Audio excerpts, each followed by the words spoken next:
There are few things in motorcycling that beat a great group ride. But here's the truth nobody puts in the thumbnail. Group rides are statistically more dangerous than solo riding. Not because the roads get harder, but because riders do things in groups they'd never do alone. In this video we're going to fix that. Stick around, some of what we're covering might just save your life. Okay, let's start before anyone turns a key. The single most underrated tool in group riding isn't a piece of kit, it's a conversation.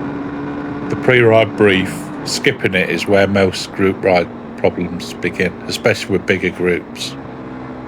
A good brief covers 5 things: the route, everyone needs to know where you're going and where the fuel stops are, if you know.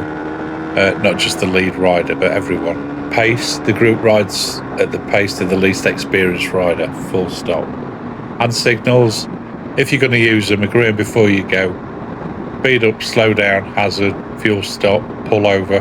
Run through each one so there's zero ambiguity on the road. Ride in order. Experienced riders ride at the front and back, the newer riders in the middle. And finally, make it clear that every rider is responsible for their own decisions at every moment. You're not a train, nobody has to follow anyone through a junction or on an overtake just because the rider ahead did. We'll come back to that.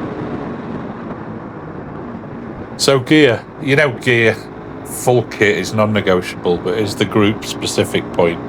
Peer pressure is real. When somebody rocks up in a t-shirt and trainers, there's a temptation to let it slide. But don't. They gear up or they don't ride. That's not being awkward, that's being responsible for the whole group. If you're an organiser, set gear standards in advance. Put it in the group chat: helmet, armour, jacket, gloves, over the ankle boots as minimum. Nobody gets caught out then on the day. Consider high vis. Drivers see a cluster of bikes but stop processing individual riders. High vis breaks that effect. It matters more in a group than it does when you're on your own. Formation. This is where a lot of group rides go wrong. The formation you want is staggered.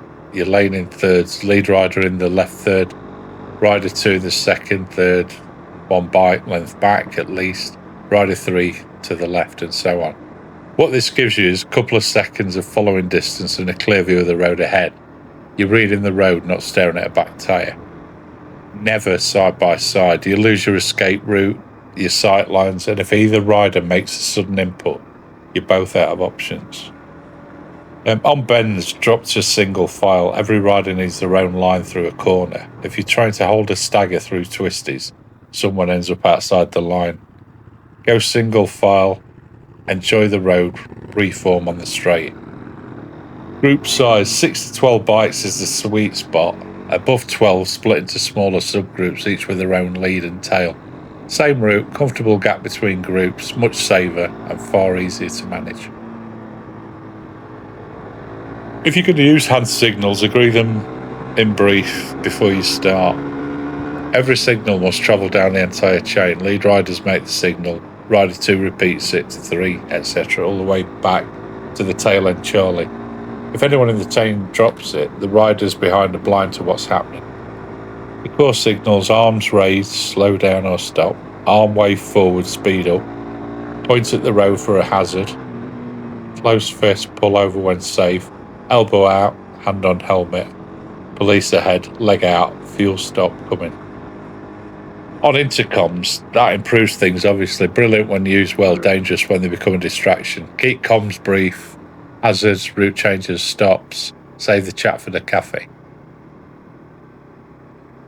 Junctions and overtaking. This is where most serious group riding incidents happen and both come down to the same mistake: following without thinking. So junctions first. Every rider approaches independently. Every rider checks it's safe for them. Nobody follows automatically. The system that makes this work is the junction marker method. Lead rider goes through and holds position on the far side. They point the next rider through. That rider takes up the pointing position and guides the one behind, all the way down the chain. And the last guide, the tail end Charlie, goes through last and signals the group is complete. No rider is ever pressured through a junction they haven't independently judged to be safe. Simple, effective, just use it every time. Overtaking. There's no such thing as a group overtake. Riders go one at a time when it's safe for that rider in that moment. The gap the rider ahead uses tells you very little about whether it's still there for you. Every rider's got to assess it for themselves. If it's not safe, stay behind. Following someone blindly through a gap is one of the most common series of serious group riding accidents.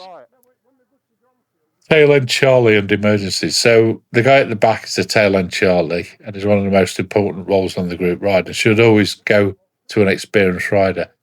Their job is to make sure nobody gets left behind and act as the visual end of the group for the other road users and be the first safety response if something goes wrong at the back. Brief your guy separately. Make sure they have the lead rider's number, know the full route, and understand they have the authority to make calls, including stopping the ride. On emergencies, everybody in the group should carry ICE information in case of emergency. So contacting your phone, a card in your jacket, make it easy to find. If there's a crash, don't all stop on the road. 2 or 3 riders manage the scene, the rest move to a safe location. One person calls 999, nobody moves an injured rider unless they're in immediate danger. Stay calm and don't let good intentions create a worse situation. The key thing though on a group ride is to ride your own ride, and it underpins everything we've covered. Social pressures are constant and often invisible. The pace creeps up because nobody wants to be the one slowing things down. Someone pushes into a corner harder than they're comfortable with. Someone goes for an overtake they weren't sure about. That's how group rides turn dangerous. Not recklessness, group dynamic quietly overriding individual judgment. Speed limit is your skill level. Your overtake window is the one that's safe for you. If at any point you feel uncomfortable, slow down, pull over, and speak up. Any group worth riding with will respect that without question.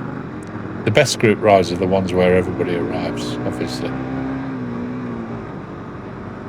So share this with your group before the next ride. Drop your tips in the comments. I read everyone. And if you want more riding skills and safety content, hit subscribe. Ride safe.